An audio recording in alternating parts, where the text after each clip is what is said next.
গৰিষ্ঠ সংখ্যক আহোম জনগোষ্ঠীৰে ভৰপূৰ ঐতিহাসিক শিৱসাগৰ জিলাখনৰ যি আচলতে শিৱসাগৰ জিলা পৰিষদৰ সভাপতি আসন সেই আসনখন অতদিনে আচলতে মুক্ত হৈ আছিল যিকোনো জাতি জনগোষ্ঠীৰ লোকে তাত প্ৰতিদ্বন্দ্বিতা কৰিব পাৰিছিল বা তাত আচলতে অধিগ্ৰহণ কৰিব পাৰিছিল কিন্তু শেহতীয়াকৈ বিজেপি নেতৃত্বাধীন অসম চৰকাৰখনে দেখিবলৈ পালো তাৎক্ষণিকভাৱে আচলতে সেই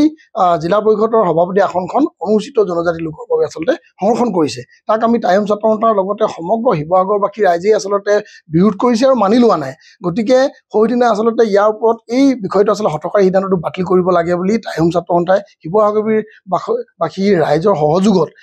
মাননীয় ৰঞ্জিত দাস ডাঙৰীয়াৰ যোগেদি আমি মুখ্যমন্ত্ৰী মহোদয়লৈ এখন স্মাৰকপত্ৰ প্ৰেৰণ কৰিছিলোঁ সেই স্মাৰকপত্ৰ দিয়াৰ পিছতো কোনো উত্তৰ নোপোৱাত আমি শিৱসাগৰত সৌদিনা প্ৰতিবাদী সমদল বাহিৰ কৰিছিলোঁ যিটো প্ৰতিবাদী সমদলত কেৱল আহোম জনগোষ্ঠীৰ লোকে নহয় আচলতে বিভিন্ন জাতি জনগোষ্ঠীৰ লোকে তাত অংশগ্ৰহণ কৰিছিল আৰু সকলোৱে অংশগ্ৰহণ কৰি বুজাই দিছিল যে আচলতে এই দাবীটোক কোনেও মানি লোৱা নাই সেই প্ৰতিবাদী সমদল উলিয়াৰ পিছতো কিন্তু আজিলৈকে দেখিছোঁ যে কোনো আচলতে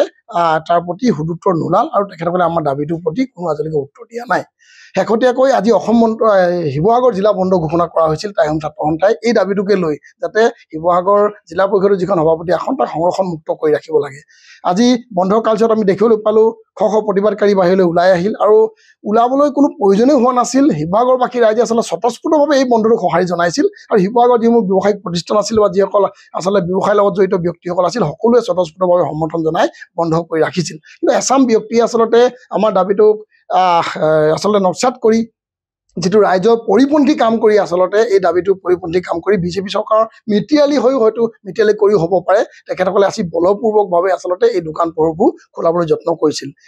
তেখেতসকলে যত্ন কৰি দুই এখন দোকান পোহাৰ খোলাই দিছিল কিন্তু ইয়াৰ পৰা আচলতে স্পষ্ট হৈ পৰিছে যে শিৱসাগৰবাসী ৰাইজ কাৰ লগত আছে আৰু শিৱসাগৰবাসী ৰাইজে আমাৰ দাবীটোক বন্ধ যে সমৰ্থন জনাইছে এই কথাটো প্ৰমাণ হৈছে আৰু এই বন্ধ কালচোৱাত যথেষ্ট আমাৰ ৰাইজক আচলতে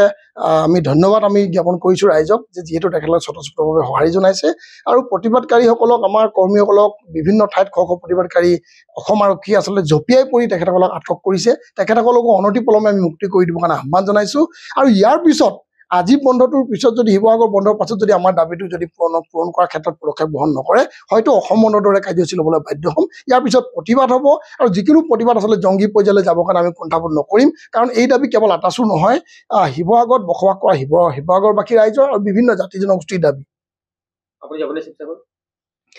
চাওক আচলতে স্বাস্থ্যজনিত কাৰণত মই যোৱাকালিৰ পৰা শিৱসাগৰত উপস্থিত থাকিব পৰা নাই কিন্তু আজি নৰিয়া দেহাৰে আচলতে শিৱসাগৰ যাবলৈ প্ৰস্তুত হৈছোঁ আৰু শিৱসাগৰ যাওঁতে আমি অসমৰ বিভিন্ন প্ৰান্তত থকা যিসকল আমাৰ টাইম ছাত্ৰ কৰ্মী আছে তিনিচুকীয়া ডিব্ৰুগড় শিৱসাগৰ চৰাইদেউ প্ৰতি কৰ্মীসকলক আচলতে আমি ওলাই আহিবৰ কাৰণে আহ্বান জনাইছোঁ শিৱসাগৰত গৈ আচলতে আমি আমাৰ দাবীটো যে পূৰণ কৰিবৰ কাৰণে আমি দাবী জনাই আহিছোঁ শিৱসাগৰ জিলা যে বন্ধ কৰিছোঁ আৰু এই দাবীটো যে আমাৰ নহয় ৰাইজৰ হয় গতিকে প্ৰমাণ কৰিবৰ কাৰণে সমূহ ৰাইজক আমি ওলাই আহিবলৈ আহ্বান জনাইছোঁ আমি শিৱসাগৰত উপস্থিত হৈ এঘণ্টাৰ পিছত আমি ভিতৰত গৈ আমি উপস্থিত হ'ম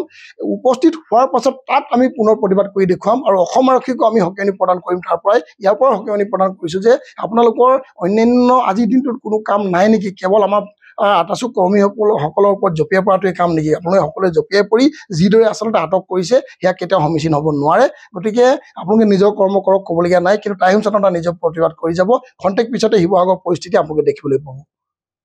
যিকোনো খবৰৰ বাবে যোগাযোগ কৰক 7099017330 লগতে 7099017110 নম্বৰত